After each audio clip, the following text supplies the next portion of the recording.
கடவுள் இருக்கிறாரா இல்லையா, நம்பலாமா நம்ப கூடாதா? பாருங்க, மலைக்கு போகிறாங்க, இமாலயாஸ் போகிறாங்க, டிஃப்ரெண்ட் மவுண்டெயின்ஸ்க்கு போகிறாங்க. எதுக்கு போகிறீங்கன்னு கேட்டால் கடவுளை தேடி போகிறோம் அப்படின்றாங்க. சில பேர் ஹோலி லேண்ட்ஸ்க்கு போகிறாங்க, ஜெருசலேமுக்கு போகிறாங்க, மற்ற நிறைய புனித ஸ்தலம், புனித பூமி அப்படின்னு சொல்கிற நிறைய இடத்துக்கு போகிறாங்க. ஏன் போகிறீங்கன்னு கேட்டால் கடவுளை தரிசிக்கிறதுக்கு போகிறோம், கடவுளை தேடி போகிறோம்.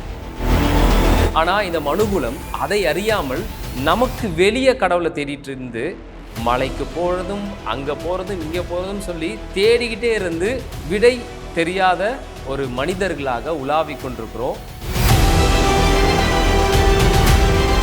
கடவுளை பார்க்காம கடவுளை தேடணுன்ற ஒரு ஆவலோடு ஓடிட்டு இருக்கிறோம். ஆனால் கடவுள் ரியலாக எங்கே இருக்கிறாருன்றத வேதமும் இயேசுவும் தெளிவாக சொல்லுகிற காரியம் என்னன்னா,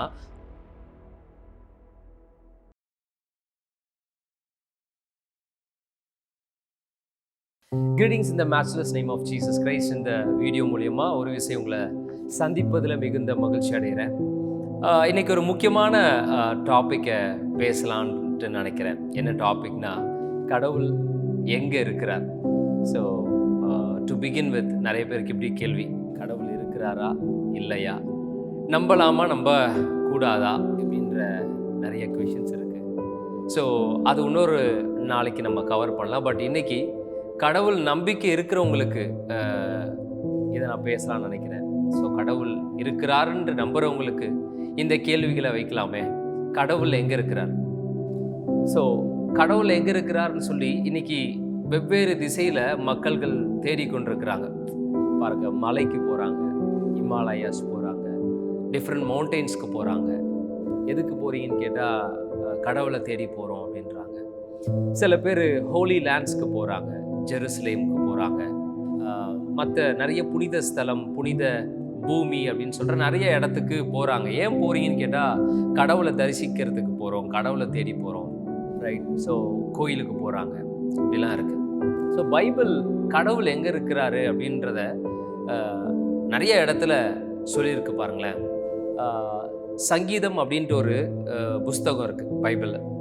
அதில் சங்கீதக்காரன் இப்படியாக சொல்கிறார் அந்த புஸ்தகத்தில், கடவுள் சீயோனிலிருந்து உங்களை ஆசீர்வதிப்பார், கர்த்தர் உங்களை சீயோனிலிருந்து ஆசீர்வதிப்பார்.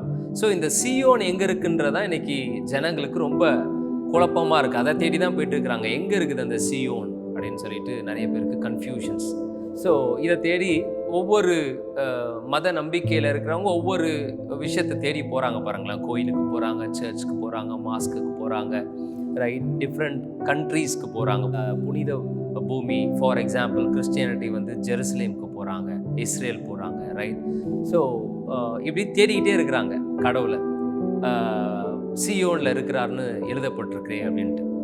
ஆனால் பைபிளில் பழைய ஏற்பாட்டு புஸ்தகத்தில் பெரிய கட்டடம் ஒருத்தர் கட்டுறார், ஒரு தெய்வ மனுஷன் கட்டுறார், ரொம்ப ஆசையோடு கட்டுறாரு.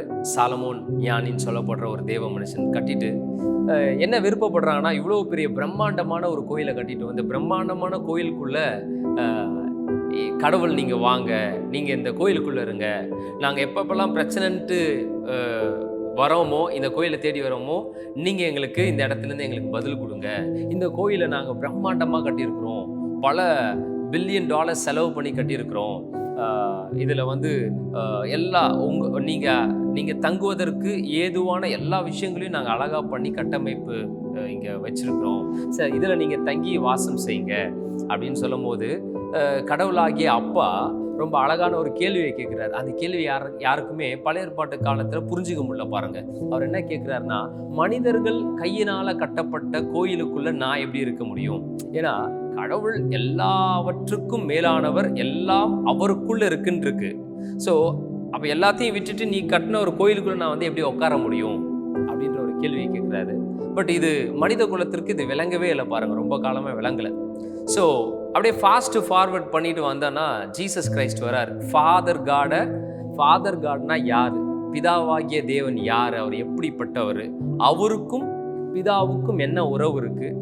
நமக்கும் பிதாவுக்கும் என்ன உறவு இருக்குது? இதெல்லாம் தெளிவாக சொல்லும்படியாக வந்த இயேசு ஒரு பயங்கர கான்ட்ரவர்சியலான ஸ்டேட்மெண்ட்டை வந்து பண்ணுறார். இதை கேட்ட மத போதகர்கள்லாம் ரொம்ப கொந்தளிச்சு அவரை கொலை பண்ணுன்ட்டு தீவிரிக்கிறாங்க. என்ன அப்படி கான்ட்ரவர்ஷியலான ஸ்டேட்மெண்ட் சொல்கிறாருன்னா, இந்த பெரிய புனித ஸ்தலம் சொல்லப்படுற அந்த கோயில் ஒன்று கட்டினாங்க பார்த்தீங்களா பழைய ஏற்பாட்டு காலத்தில்.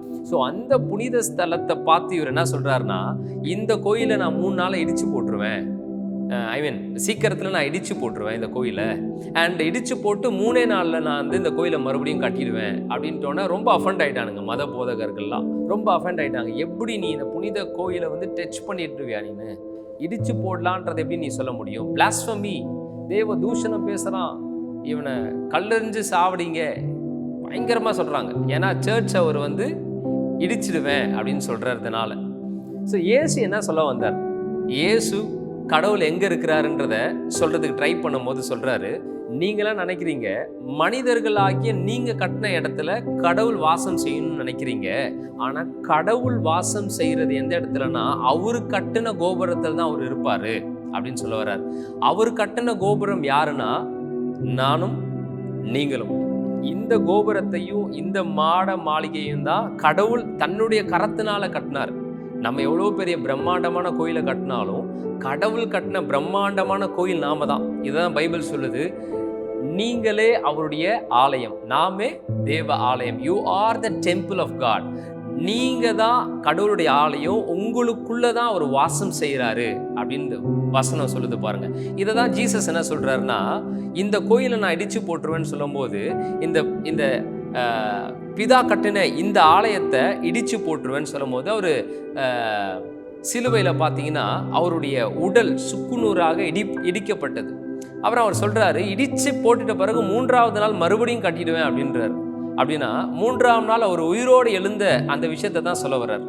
ஸோ ஜீசஸ் அங்கே என்ன சொல்ல வர்றாருன்னா, இந்த புனிதமான தேவன் புனிதமாக என்னையும் உங்களையும் படைச்சிருக்கிறாரு. இந்த உடல் நீங்களும் நானும் நமக்குள்ள இருக்கிறது தான் அவருக்கு வந்து விருப்பமான ஒரு காரியமா இருக்குது. நாம தான் அவருடைய புனித ஸ்தலமா இருக்கிறோம். இந்த ஸ்தலத்திற்குள்ள தான் அவர் வாழணும்ன்றதை ஆசைப்படுறாரு, விருப்பப்படுறாரு. ஆனா இந்த மனுகுலம் அதை அறியாமல் நமக்கு வெளியே கடவுளை தேடிட்டு இருந்து மலைக்கு போறதும் அங்க போறதும் இங்க போறதும் சொல்லி தேடிக்கிட்டே இருந்து விடை தெரியாத ஒரு மனிதர்களாக உலாவிக் கொண்டிருக்கிறோம். கடவுளை பார்க்காம கடவுளை தேடணுன்ற ஒரு ஆவலோடு ஓடிட்டு இருக்கிறோம். ஆனால் கடவுள் ரியலாக எங்கே இருக்கிறாருன்றத வேதமும் இயேசுவும் தெளிவாக சொல்லுகிற காரியம் என்னன்னா, கடவுளாகிய நம்முடைய பரமபிதா நமக்குள் இருக்கிறார், நமக்குள் வாசம் செய்கிறார். நமக்குள் இருக்கிறது தான் அவருக்கு விருப்பமானதாக இருக்குது. நமக்குள்ள வாசம் செய்கிறது தான் அவருடைய நீதியாக இருக்குது. நமக்கு வெளியில் அவர் போகணுன்றது ஒருபோதும் அவர் நினைக்கிறது இல்லை. ஸோ யார் சியோன், யார் தேவனுடைய ஆலயம் அப்படின்னு கேட்டிங்கன்னா, நீங்களும் நானும் தான் அவருடைய சியோனாக இருக்கிறோம். நீங்களும் நானும் தான் அவருடைய தேவ ஆலயமாக இருக்கும். ஸோ கடவுளை நமக்கு வெளியில் தேடுறதை விட்டுட்டு நமக்குள்ளே இருக்கிற கடவுளை நம்ம தேட ஆரம்பித்தோன்னா கடவுளை பார்க்க ஆரம்பிப்போம். ஸோ இந்த பதிவு, இந்த வீடியோ ஐ ஹோப் இது டெஃபினட்டாக உங்களுக்கு பிரயோஜனமாக இருக்கும் நம்புகிறேன். தொடர்ந்து கடவுளை நீங்கள் இன்னும் அறிஞ்சிக்கணும். அவர் யார் உங்களுக்கு, இயேசுவுக்கு பிதாவானவர் எப்படிப்பட்ட உறவுல இருந்தார், அதே உறவை தான் நமக்கும் வைத்திருக்கிறார். இதை நீங்கள் அறிஞ்சுக்கணுன்றதை விரும்பினீங்கன்னா தொடர்ந்து நம்மளோட இணைந்துருங்க. அண்ட் எங்களுடைய ஃபிசிக்கல் லொக்கேஷனில் எங்களோட ஃபிசிக்கலாக சேர்ந்து ஃபிசிக்கல் கேதரிங்கில் எங்கள் கூட இணைந்து வர்ஷிப் பண்ண வரணும், சத்தியத்தை அறிஞ்சு கொள்ள வரணும்னு நீங்கள் நினச்சிங்கன்னா கீழே டிஸ்பிளே ஆகிற இந்த நம்பருக்கு நீங்கள் காண்டாக்ட் பண்ணுங்கள். எங்களுடைய ஃபிசிக்கல் லொக்கேஷன்ஸ் உங்களுக்கு நாங்கள் ஷேர் பண்ணுவோம். Come and join with us. I hope இந்த வீடியோ உங்களை பிளஸ் பண்ணியிருக்கும்னு நினைக்கிறேன். If it is blessed, share with others. இதை அவளோட எதிர்பார்த்துட்டு இருக்கிற, இதை தேடிக்கொண்டிருக்கிற அநேக நண்பர்கள், உறவினர்கள் உங்களோட இருக்கிறாங்கன்னா அவங்களுக்கு இதை பகிர்ந்து கொள்ளுங்க. God bless you. ஷலோம், ஷலோம், ஷலோம்.